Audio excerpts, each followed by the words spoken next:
বিএনপির চেয়ারপারসন বেগম খালেদা জিয়ার মৃত্যু।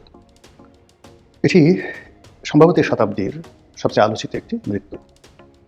তার মৃত্যুর পরবর্তী যে জানাজা, শেষকৃত্যানুষ্ঠান মুসলমানদের ধর্ম অনুযায়ী, এটি একটা ইতিহাসের মাইল ফলকে স্থাপন করেছে। পুরো ঢাকা শহর ভেঙে পড়েছিল সেই দিন, 2025 সনের ডিসেম্বর মাসের শেষ দিন, 31 তারিখ।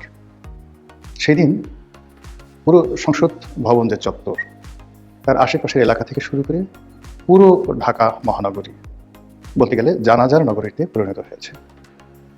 কত মানুষ যে এই জানাজাতে অংশগ্রহণ করেছেন তা বলা যাবে না, এটাকে অসংখ্য বলতে হবে, অগণিত বলতে হবে। এবং বাংলাদেশে যে ঐতিহাসিক জানাজাগুলো ইতিপূর্বে হয়েছে তার কোনোটির সঙ্গেই বেগম খালেদা জিয়ার জানাজার তুলনা করা যাবে না। এবং সেই জানাজাকে কেন্দ্র করে রাজনীতির অঙ্গনে, সামাজিক অঙ্গনে নানা রকম প্রশ্ন উঠছে। আপনারা সবাই জানেন যে জুলাই আগস্ট বিপ্লব পরবর্তী একজন তরুণ নেতা ওসমান হাদি, তার মর্মান্তিক মৃত্যুর পর মানুষের একটা আবেগ তৈরি হয়েছিল। এবং সেই আবেগের প্রেক্ষিতে ওসমান হাদির যে জানাজা, সেই জানাজাতেও পর্যাপ্ত লোকের উপস্থিতি দেখা গিয়েছিল। বেগম জিয়া তখন অসুস্থ ছিলেন এবং সবাই বলাবলি করার চেষ্টা করছিলেন, বিশেষ করে বিএনপি বিরোধী যারা শক্তি। এবং আপনারা জানেন যে ওসমান হাদির যে রাজনীতি এবং তার প্রমোটার হিসেবে যে দক্ষিণপন্থী গ্রুপগুলো ছিল, তারা টিটকারি করার চেষ্টা করছিল বিএনপিকে যে বেগম খালেদা জিয়ার যে আগামী দিনগুলোতে যদি মৃত্যু হয় তখন বেগম জিয়া অসুস্থ, তার জানাজা কি হাদির জানাজার চেয়ে সংখ্যাধিক্যের বিচারে বড় হবে কিনা। এটা বিএনপির জন্য একটা মানসিক চাপ ছিল। বিএনপি হয়তো ভাবতেও পারেনি যে বেগম খালেদা জিয়ার জানাজাতে এত মানুষের উপস্থিতি ঘটবে। যা হোক, আমাদের বাংলাদেশে এই যাবৎকালে জানাজার যে সংখ্যাধিক্য, সেক্ষেত্রে শহীদ প্রেসিডেন্ট জিয়াউর রহমানের জানাজাতে সবচেয়ে বেশি লোক হয়েছিল বলে ইতিহাস সাক্ষী। বেগম জিয়া যখন অসুস্থ ছিলেন তখন অনেকে বলার চেষ্টা করেছেন বিএনপির লোকজন যে বিএনপি চেয়ারপারসনের মৃত্যু হলে তার জানাজা শহীদ প্রেসিডেন্ট জিয়াউর রহমানের জানাজার যে সংখ্যা, সেই সংখ্যাটি ছাড়িয়ে যাবে। এটা নিয়ে অনেকে অভিমান করেছেন, অনেকে বলার চেষ্টা করেছেন যে এই কথা বলা ঠিক হয়। কিন্তু বাস্তবে কী ঘটেছে সেটা আপনারা সবাই দেখেছেন। এখন বক্তব্য হলো যে এই যে জানাজা কেন্দ্রিক রাজনীতি, এই রাজনীতি বিএনপি বিরোধী যে সকল রাজনৈতিক শক্তি আছে তাদেরকে একটি মানসিক চাপের মধ্যে ফেলে দিয়েছে। ধরুন, আগামীতে যদি জামাতের কোনো শীর্ষ নেতা, আল্লাহ মাফ করুক, খুব দ্রুত তাদের মৃত্যু হয় এবং নির্বাচনের আগে, এবং সেক্ষেত্রে যদি তাদের জানাজাতে এই যে বেগম জিয়ার জানাজায় যে পরিমাণ লোকের উপস্থিতি ঘটল সেটি যদি না হয় তাহলে তাদের রাজনীতি শেষ। এ গেল একটা। দ্বিতীয়ত, বিএনপির প্রধান প্রতিদ্বন্দ্বী, রাজনৈতিক প্রতিদ্বন্দ্বী, সেটা হলো আওয়ামী লীগ। আওয়ামী লীগ সভানেত্রী শেখ হাসিনা, তারও যথেষ্ট বয়স হয়েছে, এখন তিনি দেশের বাইরে আছেন, তার রাজনৈতিক দল কার্যত নিষিদ্ধ, এবং তার যে সকল নেতাকর্মী বাংলাদেশে আছেন সবাই নিষ্ক্রিয়, অনেকে পলাতক, এবং বিরাট সংখ্যক নেতাকর্মী জেলখানাতে তারা জেলের ঘানি টানছেন। অনেকের মাথার উপর মৃত্যুদণ্ডের যে রায়, এটি যেভাবে আছে, আগামীতেও জেল জুলুম হুলিয়া মৃত্যুদণ্ড তাদের জন্য অনিবার্য। তো সেক্ষেত্রে আওয়ামী লীগের রাজনীতির ভবিষ্যৎ কী? অনেকে বলার চেষ্টা করছেন যে বেগম জিয়ার তো এদেশে জানাজা জুটল কপালে, শেখ হাসিনা তো বাংলাদেশে আসতে পারবে না, তার কপালে কি জানাজা জুটবে?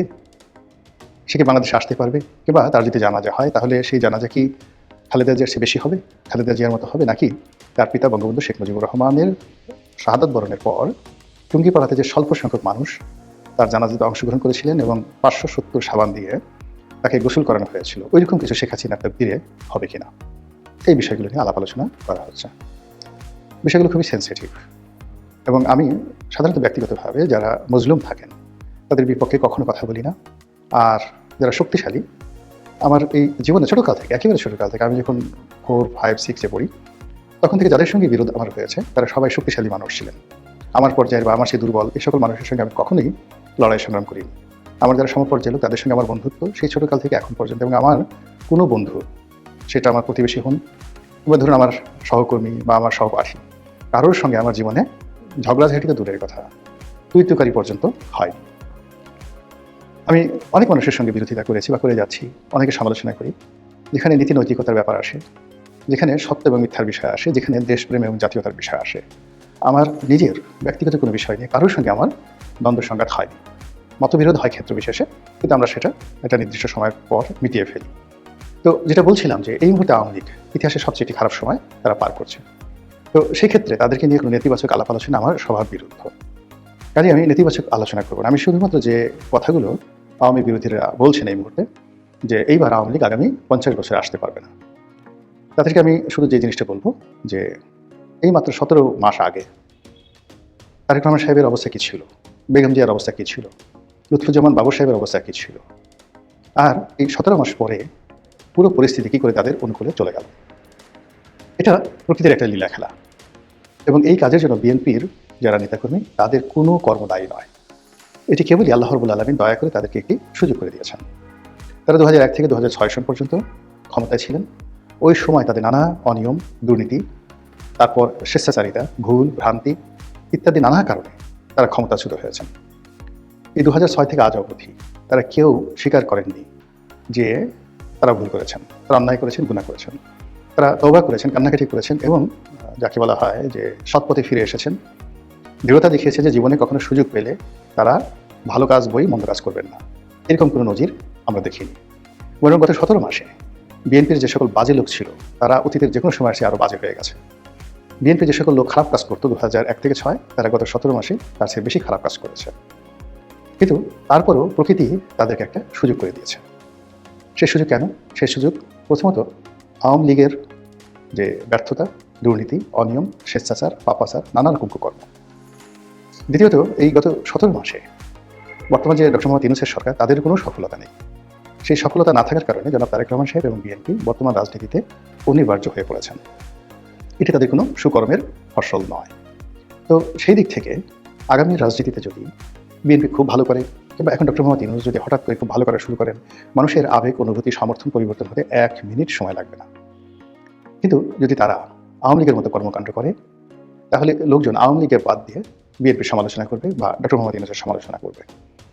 এবং দৈবাৎ যদি কোনো দুর্ঘটনা ঘটে যায়, ছোট্ট একটি দুর্ঘটনা, অর্থাৎ মানুষের এই মুহূর্তে যে ক্ষোভগুলো আছে, ব্যথাগুলো রয়েছে, বেদনাগুলো রয়েছে, অভাব, অভিযোগ, এবং সমাজের যে এলিট শ্রেণীগুলো, তারা মূলত বিএনপি, জামাত এবং বর্তমান যে সরকার, এই ৩টি গ্রুপের উপরই বিক্ষুব্ধ অবস্থায় আছে। আপনি জানেন যে ইতিহাসের ধারাবাহিকতায় কখনো কোনো রাজতন্ত্র, কোনো রাজা ক্ষমতায় টিকতে পারেননি যখন সে দেশের এলিট সমাজ, যাদেরকে বলা হতো আমির, ওমরা বা অভিজাত বর্গ, তারা যতক্ষণ না পর্যন্ত বায়াত গ্রহণ না করেছেন, যতক্ষণ পর্যন্ত না সমর্থন দিয়েছেন এবং সহযোগিতা করেছেন, ততক্ষণ পর্যন্ত পৃথিবীর কোনো রাজা, মহারাজা, সম্রাট সিংহাসনে স্বস্তিতে থাকতে পারেননি। ১ মাস, ২ মাস, ৬ মাস, এর বেশি না। এজন্য যখনই কেউ ক্ষমতায় বসেছেন অতীতে, সেটা আলেকজান্ডার হন, দারায়ুস হন, জুলিয়াস সিজার হন, তারা সমাজের অভিজাত বর্গের সমর্থন সবার আগে আদায় করে নিয়েছেন।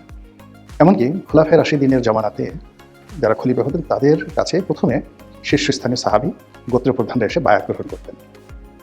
তো সেই অর্থে বর্তমান বিএনপি এবং বর্তমান যে অন্তর্বর্তীকালীন সরকার, এদের উপর এদেশের যারা আমির, উমরা, এদেশের যারা অভিজাত বর্গ, ক্ষমতাধর, ধনিক শ্রেণী, তারা কেউ তাদেরকে সমর্থন দিচ্ছে না। অধিকাংশ যার যার অবস্থান থেকে তারা এখনও পর্যন্ত বিএনপি এবং অন্তর্বর্তীকালীন সরকারের বিরুদ্ধে কাজ করে যাচ্ছে। অনেকে ঠিক আনুগত্য দেখাচ্ছেন, তেলবাজি করছেন, এটা কেবলমাত্র ভয় থেকে, কিন্তু অন্তরের অন্তঃস্থল থেকে কেউ তাদেরকে সমর্থন করছেন না। এই যে অভিজাত বর্গের সমর্থনহীনতার সঙ্গে শুরু হয়েছে অর্থনৈতিক বিপর্যয়, গরিব মানুষের হাহাকার, এবং এখন যে গতিতে অর্থনীতি চলছে তাতে রাষ্ট্রের চাকা চালু রাখা, দারিদ্রতার যে জ্বালামুখ এটি বন্ধ করা, মানুষের ক্ষুণ্ণি বৃত্তি নিবৃত্ত করা বলতে গেলে অসম্ভব। তাই যদি হয় তাহলে মানুষ আবার সেই ৩০০ ফিটে ফিরে যাবে, পদ্মা ব্রিজে ফিরে যাবে, এক্সপ্রেসওয়েতে ফিরে যাবে, মেট্রো রেলে ফিরে যাবে, কর্ণফুলী টানেলে ফিরে যাবে, রূপপুর পারমাণবিক কেন্দ্রে ফিরে যাবে এবং বলবে এই কাজ যারা করেছে তারাই ভালো ছিল। এর কারণ হলো এ সকল কর্ম যখন হতো তখন শুধুমাত্র রাষ্ট্রীয় কর্মে লক্ষ লক্ষ মানুষ নিয়োজিত থাকতো। অর্থনৈতিক যে ট্রানজ্যাকশন হতো তার বিনিময়ে আমরা খেয়ে পড়ে ভালো ছিলাম। মানুষ ভুলে যাবে ছাত্রলীগের হেলমেট বাহিনী, ভুলে যাবে হাতুড়ি লীগ, ভুলে যাবে শেখ হাসিনার গুম, শেখ হাসিনার বিরুদ্ধে যত সব অভিযোগ, সব কিছু ভুলে যাবে। এবং সেক্ষেত্রে শেখ হাসিনার প্রত্যাবর্তন এটি সময়ের বিষয়। Any day, any time, any way, অর্থাৎ যে কোনো দিন, যে কোনো সময়, যে কোনোভাবে হতে পারে, যদি এই যে বর্তমান যে অবস্থা রয়েছে এটির কোনো রাতারাতি ম্যাজিক্যাল পরিবর্তন না আসে। দ্বিতীয়ত, বাংলাদেশে যে সামনে ভোট আসছে, সেই ভোটের বিশৃঙ্খলা, আইনশৃঙ্খলা পরিস্থিতির অবনতি এবং সর্বোপরি বিদেশি যে সকল রাষ্ট্র, বন্ধু রাষ্ট্র রয়েছে, তাদের অসহযোগিতা যদি বর্তমান যারা ক্ষমতাসীন রয়েছেন বা আগামীতে আসবেন তাদের জন্য অনিবার্য হয়ে পড়ে, সেক্ষেত্রে আওয়ামী লীগের সম্ভাবনার দ্বার খুলে যাবে। আর আওয়ামী লীগ যদি আসে, ফেরত আসে বাংলাদেশে, তারেক রহমান সাহেবের প্রত্যাবর্তন উপলক্ষে যত মানুষ আসছে, শেখ হাসিনার প্রত্যাবর্তন হলে বা জয়ের প্রত্যাবর্তন হলে, যদি শেখ হাসিনা মরে যান আগামীতে, জয়ের প্রত্যাবর্তন হয়, পুতুলের প্রত্যাবর্তন হয়, আপনি কল্পনাই করতে পারবেন না কী অবস্থা হবে। আমাদের দেশের মানুষ খুব দ্রুত ভুলে যায়, ভীষণ রকমভাবে ভুলে যায়। আবার শেখ হাসিনা যদি বাংলাদেশে আসেন, তার যদি পুনর্বাসন হয় রাজনীতিতে, এবং কেন হবে সেটা আগে বললাম, বর্তমান সরকারের ব্যর্থতার কারণে, এছাড়া অন্য কোনো কারণ নেই। আর সেক্ষেত্রে কিছুদিন পরে যদি তার মৃত্যু ঘটে, তার জানাজা অনুষ্ঠানের জন্য তিল ধারণের জায়গা থাকবে না। বেগম জিয়ার যে জানাজা, সেই জানাজা তো কেবলমাত্র ঢাকা শহরের মধ্যে সীমাবদ্ধ ছিল। শেখ হাসিনার জানাজা টেকনাফ থেকে তেঁতুলিয়া পর্যন্ত প্রত্যেকটি কর্নারে, প্রত্যেকটি কোণে কোণে, প্রত্যেকটি বিন্দুতে বিন্দুতে এই ভূমির যেভাবে মানুষ উত্তাল হয়ে পড়বে তার জন্য, যেভাবে আহাজি করবে, কান্নাকাটি করবে, এটা আপনি কল্পনাই করতে পারবেন না। এবং এটাই বাঙালির ইতিহাস। খুব দ্রুত ভুলে যায়, খুব দ্রুত আবেগপ্রবণ হয়ে যায়, আর অতীতের যে কোনো রেকর্ডকে নিজেরা ভাঙার জন্য নিজেরাই প্রতিযোগিতা করে। আর একটা বিষয় আমাদের বৈশিষ্ট্য, সেটা হলো আমরা যে কোনো উৎসবের আমেজের চাইতে আমাদের যে শোকের আমেজ, এখানে আমরা বেশি সমাগম করতে আমরা বেশি ভালোবাসি। ভালো কাজের চাইতে মন্দ কাজে আমাদের তৃপ্তি বেশি, এবং প্রয়োজনের চাইতে অপ্রয়োজনীয় কাজে আমরা ভীষণ রকম ব্যস্ত থাকি। তো সেই দিক থেকে আপনি আমি যেগুলো কল্পনাও করতে পারছি না, সেগুলোই আগামী দিনে আমাদের জন্য হয়তো অপেক্ষা করছে, যদি না আল্লাহ রাব্বুল আলামিন তার আপন মহিমায় এই জাতিকে নতুন কোনো দিশারি না দান করেন, নতুন কোনো পথ বা